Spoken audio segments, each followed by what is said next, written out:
Сайн бацгаана уу хөөрхөн үлдээ хүмүүсийн подкаст. Та бүхэндээ зүүн хараа хотоос мэдчилж байна. Энэ удаагийн подкастаар бид зүүн хараа хотод илгээгдэн ирсэн Гамболд пастор болон Сара гэгчтэйгээ ингээд ярилцахаар та бүхэнтэйгээ уулзч байна. За сайн бацгаана уу. Сайн бацгаана уу. Бүгдэнд энэ өдрийн мэнд хүргэе. Баярлалаа. За бид нэр хамтраад 1-7 хоногийн хугацаанд сурагчдын амралтыг тааруулаад хайрын хөрлөс сүм дээр нийт 5 сүмийн 4 өөр газраас нийт 36 хүүхдэд зориулсан өвлийн дагалдагч бэлтгэх сургалтыг ингээм хамт зохион байгуулад өнөөдөр дуусч байна. За тэгээ бүгдээрээ камерын талаар товчхон ярилцаа тэгээд ерөөдөө подкаст руу оръё. Өөрсдөө танилцуулаад бас камерын сэтгэлээ хуваалцаач. За намайг Гамболд гэдэг зүүн хараа хайрын нөхөрлөл чуулганд илгээгдэж ирээд 6 жил болж байна.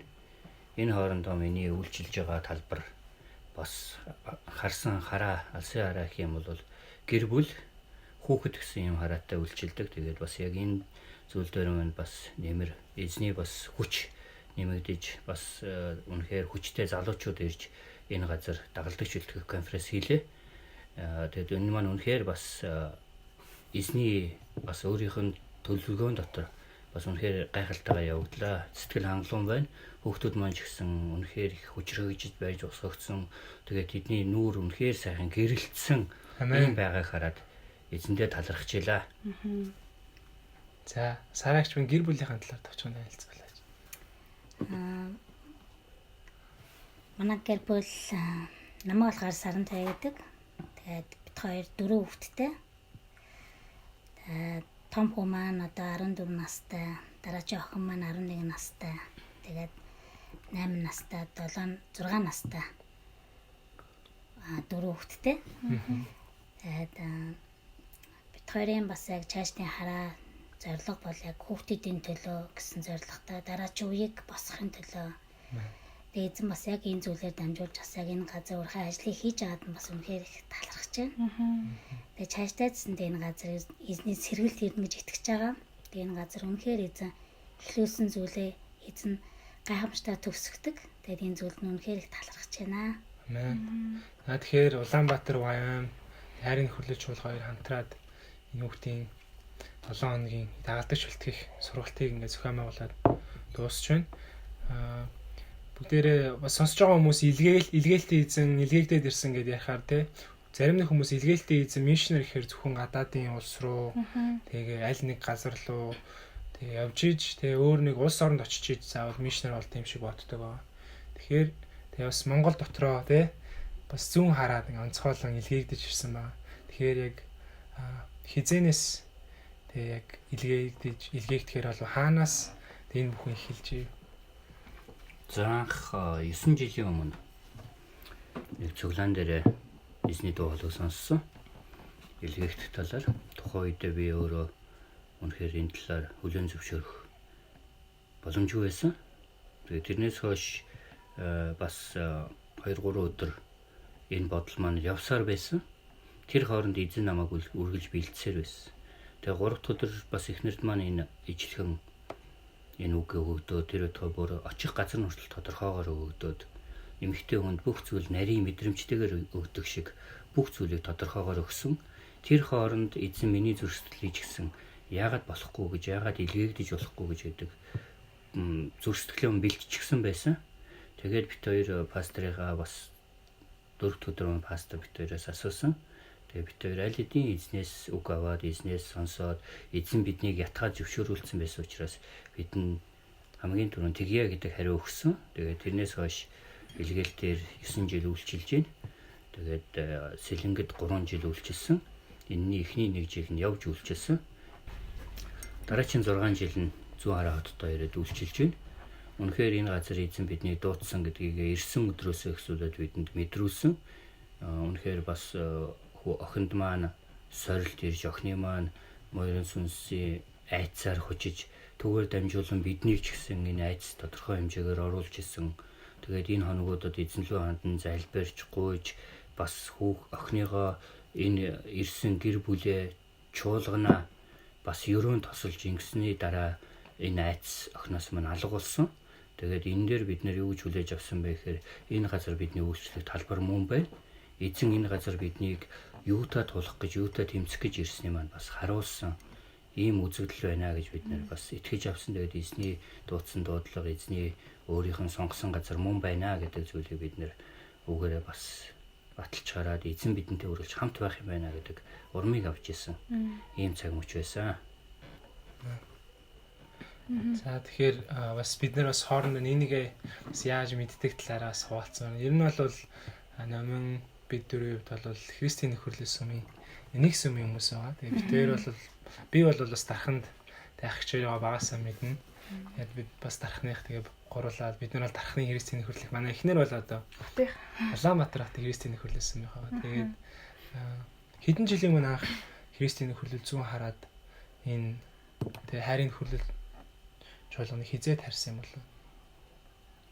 За зүүн хараад хайрын нөхөрлөл чуулган таригдаад одоо 17 жил 18 жил бараг болчихж байна гэж ерөөхдөө бид нар одоо ирснээсээ хойш бид нар бас судалж байгаа. Тэгээд анх хин илгээгдэж ирж таригдсан, хин үйлчилж исэн энэ чуулганы түүх гэдэг зүйлсийг бас тодорхой хэмжээгээр бичиж үлдээхийн тулд бид нар судалж байгаа. Тэгээд 17 жилийн өмнөөс анх бараг одоо 18 жил болчихж байна. 18 дахь жилдээ ороо явж байна гэж бид нар бас явж байгаа. Бодож байгаа юм шүү дээ. Би бас хүүхэд байхдаа тэг гэрээр нь орж гардаг байсан. Тэгээд одоо ингээд бас тий тодорхой хэмжээнд биеэрээ итгэлээр өсөөд ингээд ах чууртайгаа хамт үйлчлэх маш сайхан байлаа.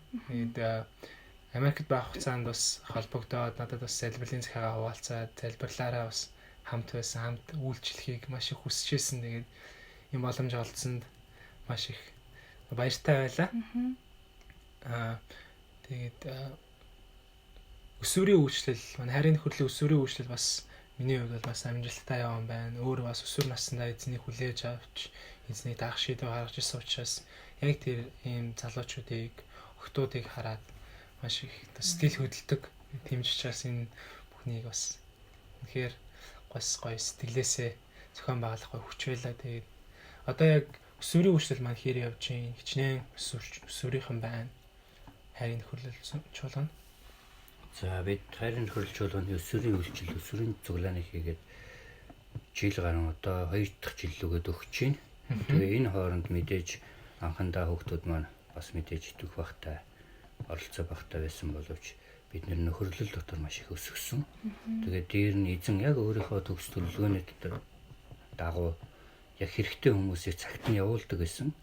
Илгээгддэг байсан. Тэгээд энэ ирсэн хүмүүс бүгд бас өсвөрийн хүүхдүүд, өсвөрийн үйлчлэлт маань тодорхой хэмжээгээр нэмэр болсон, бас тусалцаа болсон.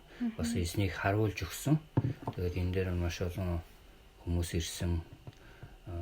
Улаанбаатар хотын Христийн нөхөрлөл чуулганы Агафи нэртэй өсвөрийн үйлчлэлийн багийнхан илгээлтээр ирж үйлчилж байсан. Өшөө бас хэдэн эмэгтэйчүүдийн баг Есүсийн анчлал чуулганаас бас илгээгдэж ирж өсвөрийн хүүхдүүдэд маш их уран болсон. Бас Христийн нөхөрлөл чуулганы уртаа гээд залуу манаас ирж үйлчээ. Одоо хотод байгаа. Тий, Улаанбаатар хотод байгаа. Энэ залуу маань ирж үйлчилж байсан гээд яг эзний төлөвлөгөөнд дотор залуучууд тэр тусмаа өсвөр хүүхдүүдийг өөрсдөө яг хүүхдийн цуглаанаас эхэлж яваад энэ газар өсөж хөгжөөд буцааж ийм үйлчлэх зүрх сэтгэлээр бас эзэн лөө хандаа эзэнт хайртайгаар ингээд үйлчлэл явж байгаа хүмүүсийг илгээс учраас тэр бүгдийг хүүхдүүд маань хараад эндээс урам аваад илүү ихээр идэвхтэй орж эхэлсэн. Тэгээд одоогоос яг 2 сар өмнө өсвөрийн хүүхдүүд маань Магтаалдаа гараад үйлчлээд эхэлсэн байсан. Тэгээд энэ үйлчлэл эхлээд хүүхдүүд маань урам зоригтой өөрсдөө дүрмээ зохиогоод өөрсдөө журмаа гаргаад тэгээд дээр өөрсдөө эсийн бүлгээ явуулаад Библи судлалын эхний номоо дуусгаад дахиад цаашаага бидний урам зоригтой алхахад яг хүч нэмэх хэрэгцээтэй энэ үед энэ сургалт маань боллоо. Талдуулчин сургууль. Тэгээд энэ үнэхээр эзний төгс төлөвлөгөө гэж бид нэр харж байгаа. Тэгээд бас энэ өдрүүд нь үнэхээр олон залбиралтай байлаа.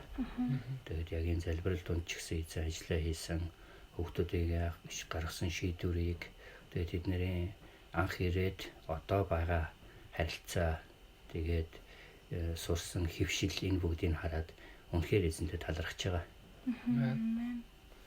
Нэг анх ирсэн өдөр бас гомболдох маань хуваалцчихсан. Тэгээ пастор байна гээд бас нэг тэгээ гой хувцас өмсчгөр бас сүмээ галлах шаардлага болдог. Тэгээ бас энэ сүмийг хончулж байгаа хончин, энэ сүмийг авч явж байгаа удирдах байгаа хүн. Гэхдээ бас даруугаар зарцын зүрх сэтгэлээр тэгээ жинхэнэ яг тэгээ Есүс бидэнд юу гэж тушаасан шиг ингээд сүмдээ бас бидэнд ингээд даруугаар үйлчилж байгааг хараад маш их одоо суралцчихлаа. Тэгээд та энэ бүхнийг бас юу гэж хардаг вэ? Мэдээж орон нутгийн чуулга, төвийн чуулганыг бодвол зарим нэг үед онцлог зүйлүүд байдаг. Халаалт хамгийн их асуудалтай зүйл байдаг. Тэгээ энэ халаалтын асуудлаа бас яг эзний өөрийнх нь төлөвлөгөөний дотор надаас үл хамааран биднээс үл хамааран энэ бүхний үйл ажиллагаа мэдээ санхүү бүх зүйл бий болж нотлон бид нар халаалттай болсон. Бид нар 24 цаг 7 өдөр байнгын халаалттай байдаг. Тэгээ энэний гол зорилго нь бид нар юу гэж яддаг вэ гэхээр зарим нэг хүмүүс хэлдэг орон нутгийн чуулган дээрээ заавал үйл ажиллагаа явуулахгүй ээжээж түлээ түлш янз бүрийн юм гарцдаал өөрсдөө ч гэсэн ядраал ингээ байнгын галлах хэрэг юу байсан цуглааныхаа өдөр зөвхөн бүтэнсээ өдөр гарч байгаа ч гэдэг. Би тэгмээргүй байна гэж хэлдэг. Тэгээ эзэн бас надад энэ бүгдийг сануулсан. Энэ газар байнгын халаалтай, байнгын галгалгаатай, байнгын дулаан уур амьсгалтай байх юм бол хин ч гэсэн энэ газар зорж ирээд эзэнтэй харилцаагаа өсгөх хэрэгтэй. Эзэнтэй ховчлон уулзах хэрэгтэй. Яг энэ л орчныг бүрдүүлэхин төлөө бид нэр явдаг. Мэдээж тодорхой зарим нэг өдрүүдэд ядрах, махан биеийн ядрах тийм цаг ачаал байдаг ч гэсэн эзэндээ үйлчлэх үйлчлэлт. Тэгээд эзэн яг энэ газар улам илүү өсөж байгаа учраас баяр хөөртэй үйлчилдэг. Мэдээж яг миний хувьд нэг дутагдaltaй зүйл гэвэл дараа үеийн буюу хамтран үйлчилж байгаа энэ галлагаан дээр туслах гэдэг ийм дараачийн хүмүүсээ бэлтгэж амжаагүй ганцаараа зүтгэж байгаа юм уу байгаа ч гэсэн эзэн бас энэ бүгдийг удаан хугацаагаар хийлэхгүй өөрөө бас дахин өөр зүйлийг бэлдэж байгаа. Тэгээд бас энэ бүгдийгээ ч гэсэн бас өөрөө батлан харуулж байгаа гэдэгт би итгэдэг. Тэгээ түрүүн нөгөө нэг илгээлт хийхээр заавал гадны айл нэг ус руу явах хэрэгтэй юм шиг хүмүүс бодод. Тэгээ битэрийн хувьд ч гэсэн битэр Монголд байгаа энийг бол Монгол бол бит хоёрын илгээлтийн талбар гэж дээр хардаг. Тийм ч учраас бас ингээд тэгээ зөвхөн Монгол дотор илгээлтсэн юм илгээлтийн эзэдтэй уулзж байгаадаа бас баяртай байна. Тэгээ илгээлтийн эзэн тэгээ пастор галч айгүй бол ажлыг давхараас тий энэрэс тий зөвхөн нэг биш цаана бид нэр тийм маш олон үүрэг хариуцлага үүрэг даалгавар байдаг. Тэгээд бас илгээг бас та ингэ онцлог нь юу гэж хардаг вэ? Ингээд гадны улс руу илгээгдсэн илгээлтээс Монгол дотроо ингээд илгээгдсэн хоёрын онцлог ялгааг та юу гэж хардаг вэ? Илүү одоо мэдээж тий зарим нэг зүйл дээр илүү амархан ч юм уу Монгол дотроо л юм чинь гэж хүмүүс ингэ харж иж магадгүй. Гэхдээ эсрэгээрээ Монгол дотроо яг хүндрэл бэрхшээлүүд юу байт юм санагддаг вэ? Тий мэдээж амархан гэж харахаар зүйлсүүд байдаг. Энэ нөрөө юу вэ гэхээр хэл, ёс заншил тэгээд амьдралын дадал хэвшил энэ бүгд ижлэхэн учраас хүмүүс ихэнхдээ ингэж хардаг. Гадаад илгээлт болохоор очиж орчин нөхцөлд тохирно бас тэндээ дасан зогсож амьдрна гэд мэдээж золиос гарах зүйлүүд маш их байгаа. Гэтэ орон нутгийн үйлчлэлч гэсэн ялгаа байхгүй. Орон нутгийн онцлогтойгоо танилцах, орон нутгийн хүмүүстэй мэдээж бас тэдэндээ хурц үйлчлэхийн тулд тэдний соёлоос нь суралцах гэд маш олон зүйлүүд байдаг. Бид 200 хараа анх ирчээд эндээс хамгийн анх юу харсан бэ гэхээр үнэхээр ажилсаг байдлыг харсан. Тэгээ энэ ажилсаг хүмүүсийн дунд бид хоёр ч гэсэн бас яг энэ үгээрээ ижлэхэн амьдрах ёстой гэдэг тэр жилдээ бид хоёр хашаанда ерөөсө баг ямар ч зайгүйгээр нохоо тарьсан. Тэгээд энэ дээр маань эхнэр маань хамгийн их үүрэг орол үзүүлсэн. Тэгээ хүүхдүүд бага байсан учраас зэрлэг, ургамалд харшил өгчнө гэдэг бүх зэрлэгийг зулгаадаг. Ногоо ургамал дунд маань нэг ч зэрлэг байхгүй. Энэ байдлыг маань орон нутгийн энэ хүмүүс харчаад танаа хашаа ямар гоё юм бэ? Ямар нэг ч зэрлэг байхгүй. Ямар гоё ногоо тарьд юм бэ гэж ингээд анх уулзж исэн хүмүүс ийм сэтлэр ингээд ирж танилцаад тэгээ энэ дээрээсээ үүдээд бид нэр цаашаа харилцаа холбоо үүсгэж ярилцаад ингэж явж исэн. Тэгээд энэний ч суур байдгийн одоо гэр бүлийн найзууд маш олон бий. Зарим нэг хүмүүс нь бидний энэ үйлчлэлийг хараад бидний энэ хийж байгааг хараад ногоо төрдгөө байсан хүмүүс эргчлээс ногоо төрөд эхэлсэн байгааг хараад бас үнэхээр тодорхой хэмжээгээр бид нэр зөв эхэллээдэ гэж бодож байсан. Зөв сүртэй зөв эхэллээдэ гэж бодож байсан. Тэгээ миний нэг хайртай пастор маань хэлж ирсэн. Нэг мэдээж нэг зөвгийн болны эмчийн тухай зөвлөл хэлээд тэр эмч яасан бэ гэхээр нэг чихрийн хүчтэй, чихрийн сахарын хүчтэй тийм хүүхдийг ээжийн эмчтэр авчираад тэгээд манай хүүхд та зөвлөгөө өгөөч, энэ чихрийн талын юм их хэрэглээд байна. Тэгээд энэ хүүхд зөвлөгөө өгөөч гэсэн чинь 14 хоногийн дараа хүрээдэр гэдэг. Тэгээд 14 хоногийн дараа тэр хүүхдийг эмчтэр ээж нь дагуулж ирээд байсан чинь тэр хүүхдийн нүдлүүн харж байгаа тэр эмч чи энэ илсэн чихэр буюу энэ сахарыг хэрэглэх юм бол үхнэ гэж хэлдэг. Тэгээ нөгөө хүүхэд яг тэгж хилэнгүүтлэн тэрнээс хойш тэр зүйлээсээ татгалзаад идээгүй. Тэгээд хэд хоногийн дараа ээж нь ирээд яг ийм үгийг л хэлэх байсан юм та 14 хоног хүлээх шаардлага юу байсан бэ гэж асуусан. Эмч нь болохоор юу гэж хариулсан бэ гэхээр би тэр өдөр анх та нарыг ирсэн өдөр би өөрөө зөвгийн бол хэрэгэлсэн байсан. Тэгээд би өөрөө тийм чихэрлэг зүйл хэрэгэлчээд тэгээд идэж болохгүй гэж хүнд хэлэх. Үнэхээр миний зүрх сэтгэлээс гарч идэхгүй. Тэр хүнд ч гэсэн хүрэхгүй. Тийм учраас би 14 хоног өөрөө ийм чихэрлэг зүйл хэрэглээгүй. Тэгээд 14 хоногийн дараа би нүүр бардамын үгийг хэлсэн.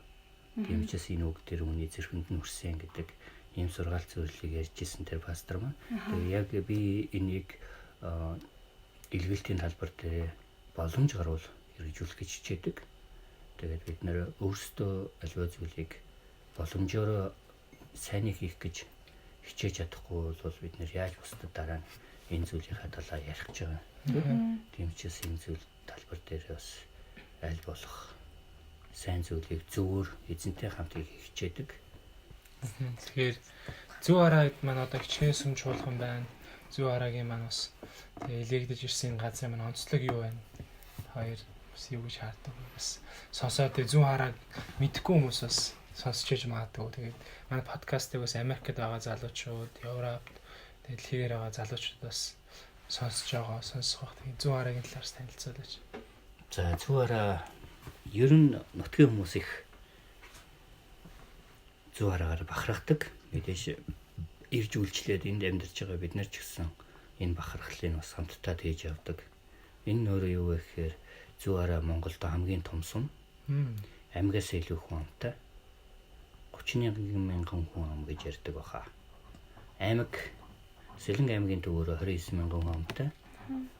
Тэгээд зүү хараа маань 31,000 хүн амтай гэж ярьдаг. Тэгээд аймагаас илүү хүн амтай сум. Тэгээд дэд бүтц сайн хөгжсөн. Тэгээд бас энэ газар хэд хэдэн төвлөрсөн бас юунууд ажлын байрууд бас байдаг. Ашиг үлээ би сая хэд хоног байхдаа юм л байгааг харсан шүү дээ. Кино дотроос бараг боссон байгаа юм шүү. Тийм. Ер нь бол нэлээд олон зүйлсүүд байгаа. Энд юу байдаг гэхээр төмөр замын Монголдо ганц байдаг ачаа тээврийн засварын төв байдаг. Тэгээд мод боловсруулах үйлдвэр байдаг төмөр замын бас дэд бүтц сайн хөгжсөн. Бас энийгээ дагаад бас ажлын байр болон хүмүүсийн нэгтршил ч гэсэн нэмэгддэг байх гэж боддог. Төмрийн үйлдвэр байна, тоосгоны үйлдвэр ч бас 2-3 байна. Тэгээ бас энэ газар бас хүмүүс сайн муу янз бүрээр л хэлэгддэг. Мэдээж хорих чанга дэглэмтэй хорих анги байдаг. Чанга дэглэмтэй хорих анги байгаа. Тэгээд бас жирийн дэглэмтэй хорих анги бас соёлоо байгаа. Тэгээ мэдээ зарим хүмүүс энэ хорих ангиас гарсан хүмүүс зүү хараадаа нутгишүүлдээд эндээ гэр бүлтэй болоод тэгээд тэрнээс болж архиталт тэгээд зарим нэг үедээ архинаас хамааралтай энэ зүрийн хэцүү нөхцөл байдалд төсөж байгаа хүүхэд ийм зүйлүүд бий болтгоо гэж хүмүүс ярьдаг. Энэ ч бас тодорхой хэмжээгээр үнний ортой байх гэж боддог. Мэдээж зүү хараад бидний хамгийн их харж бас залбирах хэрэгтэй талбар бол архиталт. Тэгээд бас гэр бүл зарим гэр бүлүүд үнэхээр хэцүү нөхцөл байдлаар амьдардаг. Ийм зүйл ажиглагддаг. Тэгээд бид нэр боломжоор гэр бүлүүдэд туслахыг хичээдэг. Зарим гэр бүлүүд бүр нэлийн ойр байж тэдэнд тусалж явсан юм өдрүүч гэсэн байдаг. Эдэн чуулгантай.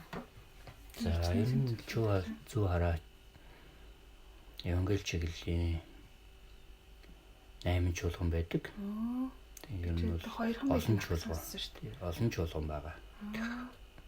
За би нөгөө нэг таны түүхээс сонсч ирсэн. Тэгээд та өөрөө асгаараа бас өсвөрнөөс биш өсвөрийнхнөр дамжуул сайн мэдэг сонсч ирсэн гэсэн тий. Тийм өсвөрийнхэн зүрх сэтгэлтэй байдаг гэж би ойлгосон шүү дээ. Мөн үү? За энийг бас ярихаар би бас нэг үнэхээр бас хүндэлж явдаг нэг пастрынхаа тухай бас тодорхой хэмжээгээр ярихгүй. Би ер нь бид нэр чуулганд явж явах үедээ бидэнд дамжуулж байгаа паструудын маань номлол үг бүгдээрээ өдөр судартайгаа тэгээд тодорхойгоор ингээд үлддэггүй. Тэ тодорхой хэмжээгээ зарим нэг мессежүүд бидний зүрхнээс гарахгүйгээр үргэлж хадаастаа үлддэг.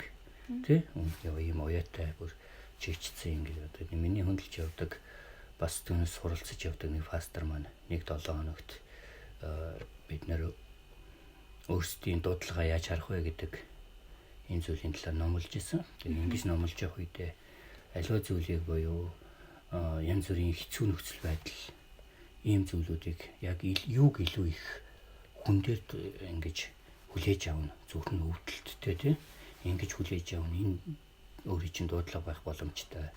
Бас эзэн сануулж өгсөн юм үг байх боломжтой гэж ингэж хэлдэг байсан. Миний хувьд манай гэр бүлийн хувьд юунд илүү их хамгийн их ингээд зүрх базалж ингэж өвддөг зүйл юу вэ гэхээр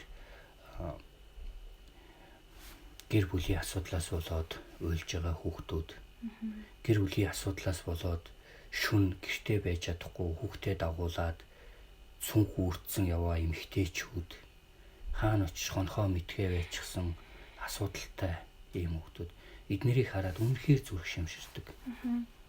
Тэр хит хитийн ийм зүйлүүд тохиолж исэн, тааралж гарч исэн. Яаж туслах уу гэж боддог байсан. Тэгээд энэ ч бас миний өөрийн тэгээд миний эхнэрт маань ч гэсэн яг энэ дээр санаа нэг байдаг. Энэ бидний дуудлага баг. Тэг гэр бүлд үйлчлэе. Хүүхдүүдийг багаас нь бас зөв суурин дээр эзнийг таниулъя. Тэгэх юм бол дараагийн гэр бүлүүд бас илүү бат бөх эзэнтэй хамт ингэж өсөж төрнөх болно гэж бид нар итгэдэг. Тэгээд хүүхдээр дамжуулан бас гэр бүлд нь хүрээ. Нэг ч гэсэн гэр бүлийг өөрчлөхийн төлөө гэж бид нар бас залбирдаг. Бас тодорхой хэмжээгээр үйлчилдэг. Тэгэхээр бас яг одоо ингээд гэр бүлээрээ үйлчлдэг гэхээр энд одоо сууж байгаа юм бол манай Сараач Гамбал тохор хоёлаа. Тэгтээ нийт санаас гүүн бол магтан донд үйлчилж байгаа. Охин нь бас үеийнхээ хүүхдүүдэд үйлчилж байгаа гэл гэр бүлээрээ энэ бүхэн хурц ажиллаж байна те. Насандаа хурж болохоороо те. Тэгээ Сараагчийн хувьд ингээд гэр бүлээрээ үйлчлэхийн бас давуу тал гэр бүлээрээ үйлчлэхийн сайхан тэр зүйлс нь юу гэдэг юм бол Сараагчийн талаас хаваалцаач та. Миний хувьд болохоор яг гэр бүлээ үйлчлэх нь үнэхээр баяр хөөртэй байдаг. Тэгээд яг хүүхдүүдээ бит хоёроос яг нэг эрт цагт унтуулах гэж хоёр томыг бол бүр 2 жил бит хоёр зовт үзэхгүйгээр 30-д хүүхдүүдэд унтуул сургаж байсан.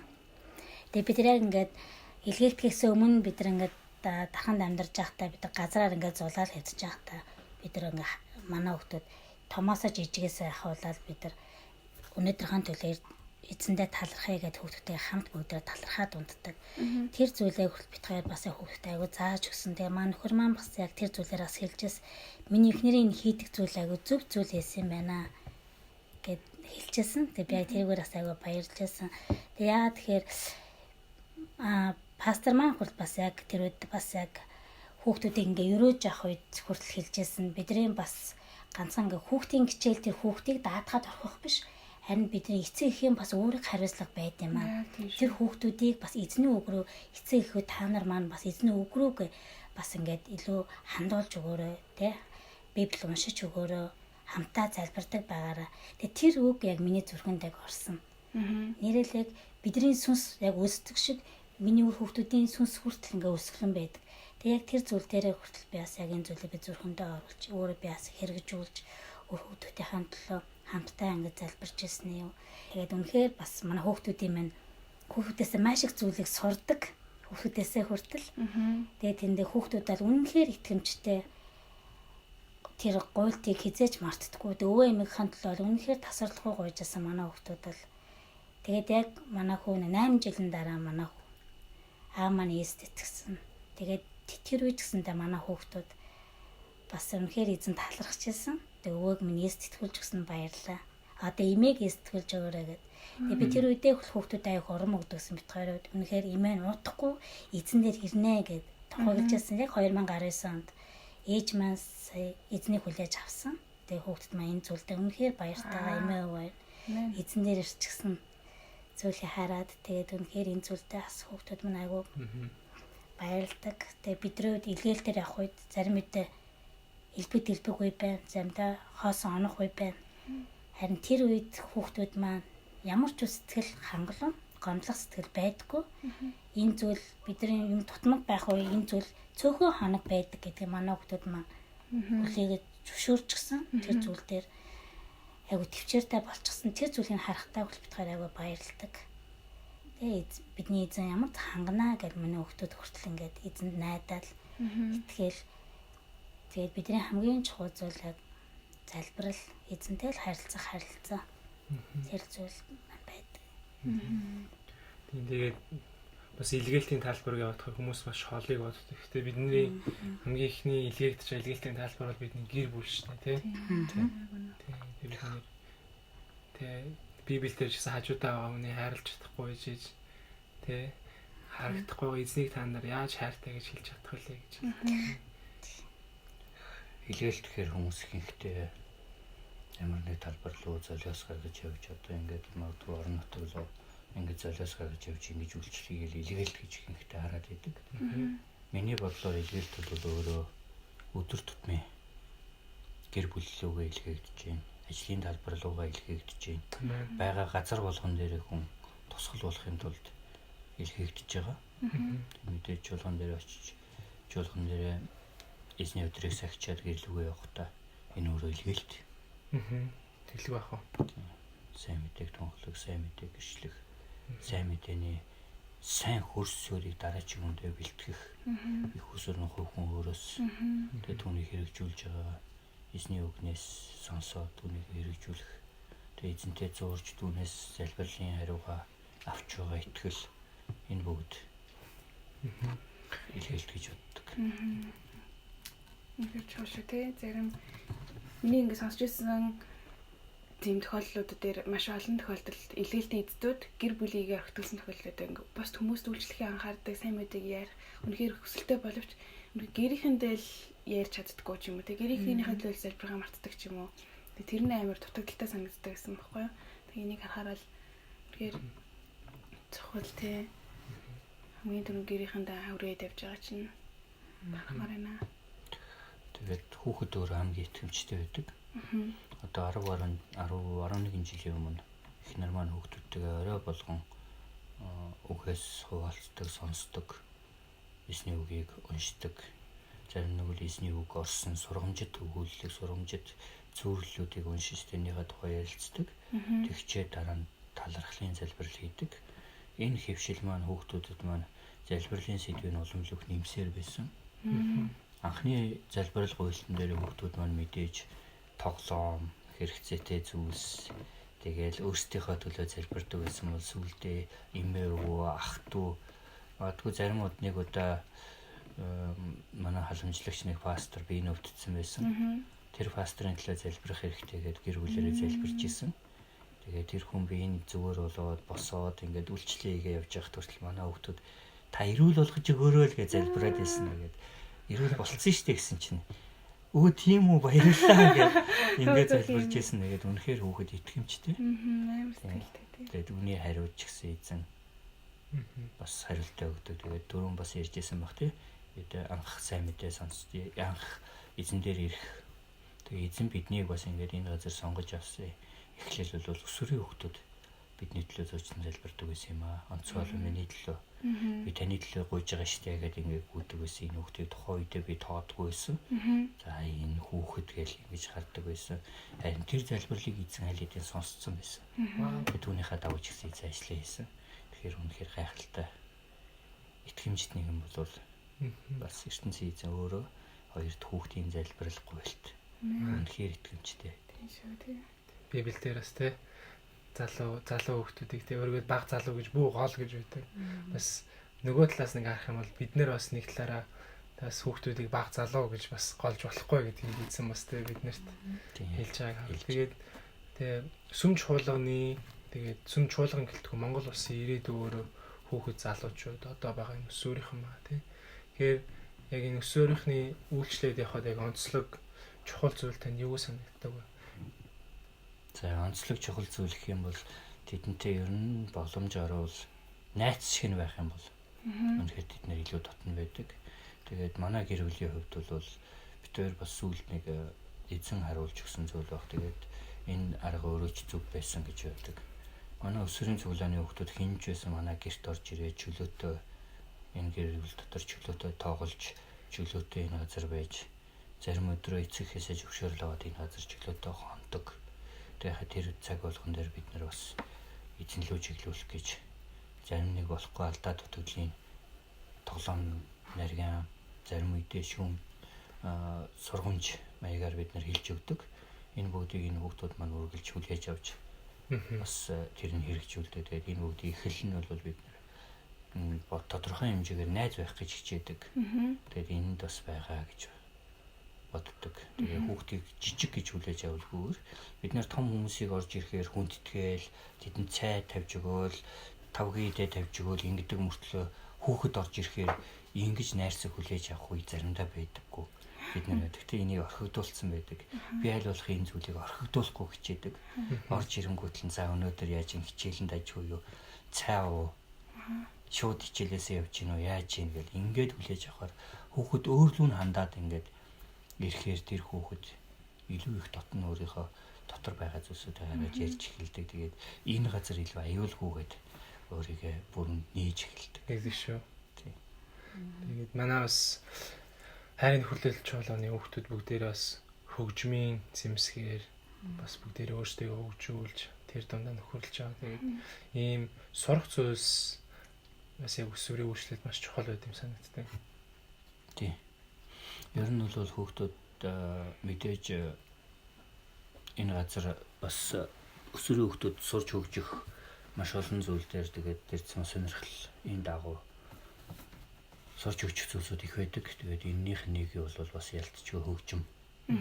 Тэгээд энэ дээр сурахын тулд бид нэр бас аль болох бааз суурийг бий болгох гэж хичээсэн. Тэгээд тодорхой хэмжээгээр энэ бүгд маань ч гэсэн бүрдээд хүүхдүүд маань ч гэсэн бас сурах боломж гараад энэ дээр бас хамтран ажиллах ийм үндсэн суурь бас бий болоод өнгөрсөн 100 дархны христийн хөрөлж чуулган маань орон нутгийн хоёр чуулган дээр үндсэн христийн хөрөлж чуулган дээр авчиад 3 өдрийн Магдалины камп гэж хийсэн. Энэ дээр өсвөрийн хүүхдүүд маань бас очиод суралцаад хөгжмөд илүү их дур сонирхолтой болоод эзнийг магтана гэж өөрөө юу юм бэ гэдэг энэ зүйлийн талаар илүү их таньж мэдээд тэгээд эндээс бас их гал аваад ирсэн. Тэгээд энийг бас тодорхой хэмжээгээр өсгөж хөгжүүлж явсаар байгаад 2 сарын өмнөөс эхлээд энэ маань бас Магдалины баг болж бас ингэж үргэлжиж бас үйлчилж эхэлж байгаа. Тэгээд эзэн өөрийнхөө зөв цагт бас зөв суурин дээр энэ хүүхдүүдийн өсгөж байна гэж би илүү харж байгаа. Энэ бүгд эзний төлөвлөгөө дотор л явагдаж байгаа. Тэгээд хүүхдүүд өөрсдөө ч гэсэн аль ч үеийн хүүхдүүд ер нь хөгжим гэж ярихаар л бүгд илүү их сонирхолтой тэрлүү илүү их дурддаг тийм сэргэлддэг тийм. Энэ бас илүү их хөгжих тэгээд эзэнтэй ойр болох ийм их өсвөр бий болгож гэж хардаг. Бас энийг бидний хамтдаа зохион байгуулсан өсвөрийн дагалдагч хэлтэх сургалтаас өчтөр тэг миний тоосноор бол нэг 13 14 хүн нэмэлтээр нөгөө гаднаас хүмүүс ураад бид нэг сайн мэдээний хөтөлбөр хийсэн байгаа. Тэн дээр ирсэн хүмүүстэй нийлүүлээд 14 хүн босоод эзнийг анх удаа хүлээж аваад залбирлын тий авралын залбирал хийсэн байгаа. Тэр бас маш одоо чухал зүйл байлаа гэж би харж байгаа. Тэгээд цаашдаа гаргасан шийдвэрүүд нь батаа болдгоо. Тэгэхээр бас хүүхдүүдтэй хөгжмөөр дамжуулж бид нэр ажиллаа, хилээр дамжуулж ажиллаа. Өсвөрийнхөө өөртөө маш их тийм одоо ангасан, цангасан бүх зүйлсийг сурах тийм хүсэл эрмэлзэлтэй өөрийгөө хөгжүүлэх тийм дур сонирхолтой байдаг учраас тийм тэгэл тэр зүйл дээр бас суралцж байна. Доосошгүй ирчүүчтэй байдаг хүмүүс юм аа гэж хэлээ. Чөтөр баяраа өгш мань хэлжсэн шүү дээ тий. Бид нэр ингээл ядраад ирэхэд энэ өсвөр хөлтөд улам сэргээд байх юм. Мөнгө ороод их юм. Үнэхээр өнөө тий. Энэ өөрөө үнэхээр өнөө тэдэнд үнэхээр ирч хүч, шинэ ирч хүч, тэгээ шинэ ирмэлзэл хүсэл тэмүүлэл байгаа учраас энэ бүгд нь бас улам их сэргийж идэг. Тэгээд одоо бидэнд бас нэг хариуцлагатай үе үлдлээ. Ингэж их урмыг авсан энэ хүүхдүүдийгээ цааш нь бас эзний өглөө чиглүүлэн яг энэ галдал энэ үрхээр энэ иш хүчийг бууруулахгүй тулд бид нар цааш нь бас илүү яаж эзэнтэй ойр харилцаа бий болох вэ, илүү их нөхөрсөг бол илүү их эзнийг таньж мэдэх вэ гэдэг дээр одоо ингээд ажиллах бас ингээд энэ дээр бас бид нар ингээд хариуцлага авч үлдлээ. Тэгээд бас нэг авууштай тал нь бас бидэнд сайн системтэй сургалт бидэнд бас байна. Тэгээд энийг бас бид нэр нодлонгоос эхлээд бүтэн жилийн турш бид нэр хэрэгжүүлээд чуулганыхаа бүх хэсгийн бүлэгт хэрэгжүүлээ явж байгаа. Тэгээд нэгдүгээр намаа судал дуусаад дуусаагүй юу том насан туршидын хэсгийн бүлэг маань хоёрдугаар хэсгийн бүлэглүүгээ дараагийн хэсгийн бүлэглүүгээ ороод ингээ үйлчлээд ихсэн. Өсвөрийн хүүхдүүд маань яг энэ нэгдүгээр намаа судал дуусаад магтаал руу орж үйлчлж эхэлсэн. Тэгээд яг энэ ном уламжлалхээр ингээд цаашаа хүүхдүүдтэй хамт сурах болно. Энэ ном маань өөрөө бас их зөв зэгцтэй авралын баталгаа гэж юу юм бэ, залбирал гэж юу юм бэ гэл ингээд бүх зүйлийг анханаас нь зааж өгөөд эзэнлүү чиглүүлж өгөөд явцдаг энэ ном болохоор бас энэ маань ихний тус тийм болж байгаа. Тэгээд ийм гарын авлагатай байгаадаа бас их талархалтай байгаа. Тэгээд бид нэр өөрсдийн хүчээр биш эзний хүчээр энүүдийг хийх учраас тэгээд эзэн үргэлж хамтаа байх болно. Өсвөрийн хүүхдүүд маань уламжлалыг хүсч хөгжнө. Тэгээд дараа магадгүй хүүхдүүд маань бусдад үйлчлээд явж явахыг хараад илүү эзэндээ талархаад бас эзэндээ алдрыг өргөө зогсож явах юм өдрүүд их олон өдөр гарах байхаа гэж найдаж байгаа. Бас итгэж байгаа. Анхны өдөр ирчээ засан амаас хөшмөн тий. Тэгээ би нэг өсвөрийнхноос би айгүйх айд юм аа. Яадаг гэсэн чинь энэ чи ирээдүйн тий юу болохыг хэн болохыг би хэлж мэдшгүй гэдэг. Эргэлж шилж магадгүй. Надаас том хүмүүс олчихсан тийм ээ. Би юм гоочсон явж байгаа юм билээ тоглоо хийжсэн. Тэр үнэн шүү. Тий.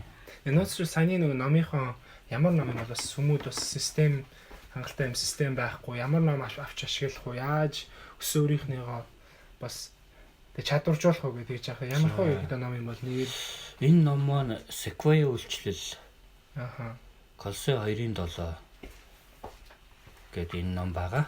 Тэгээд 1-4 цуврал номтой байгаа. Энэ ном маань үнгүй өгдөг ном. Тий.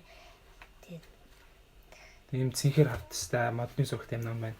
За тэгээд ямарсан подкаст нь ингээд дуусах тийш хандж байна. Тэгээд бид энэ удаа Сэлэн аймгийн Алтан болгоос ирсэн Сэргэн мандал чуулганы өсвөрийнхэн хөтлөөс ирсэн хайрын жим, Улаанбаатараас ирсэн Христийн нөхөрлөлд архны Христийн нөхөрлөл, тэгээд Зүүн харагийн хайрын нөхөрлөл, Зүүн харагийн бас амьд чуулганы хүмүүстүүд хамтарсан юм зүйлийг зохион байгуулж дууслаа. Ах их хоёрынхон тэг илгээлт тэг мөр жимстэй байгааг хараад тэг бас хамтарч ажиллах бас маш их баяртай байна. Бас подкастыг мөн сонсож байгаа хүмүүс хамтарч ажиллах хүсэлтэй тэг холбогдох хүсэлтэй юм байвал бидэнд бас хувийн захидлаар илгээгээд та бүхэнд хүсье. Энэ удаа Зүүн хараа хотоос та бүхэнд яваазъя. Тийм ээ. Бас хамболтастай сандраа хатгаж байгаа ингээд подкастаа үргэлж туслаа. Та бүхэндээ баярлалаа. Дараагийн дугаар хүртэл баяртай. Баяртай.